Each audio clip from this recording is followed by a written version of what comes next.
All right, guys, I'm here at Costco again. I feel like I'm always at Costco, like legit. And so we are down this kind of like extra meat aisle, and I was just grabbing some stuff to actually try and find things that are not keto that people think are. This one is though. What's up, YouTube? It's Jessie Lee. You can call me #BOSSLEE, and I hope you love the video you're about to see. I'm pretty sure you will, because it's always content over here. I want to tell you about a couple other things, specifically one that you can also get some more value from. And all you need to do, and you can do it now, just pause this video, is go ahead and text YouTube to 844-277-9762. I'm going to be really upping the text game, and it's literally me texting you back. So if you want to have a more one-on-one conversation with me, enjoy the video, subscribe, comment below, and make sure you text YouTube again to 844-277-9762.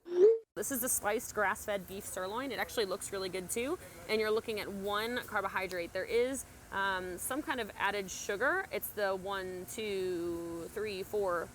It's the 5th out of 6 ingredients. So there's probably not that much in there, but a teeny little bit. This would definitely be keto. All right, guys, I busted it.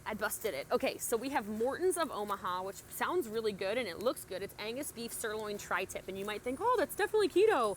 And on the back, it looks like we have 3 carbohydrates per 4-ounce serving, which might not sound bad, but you need to make sure you're looking at the ingredients, because on these ingredients, the 2nd ingredient is dextrose and the 3rd is maltodextrin.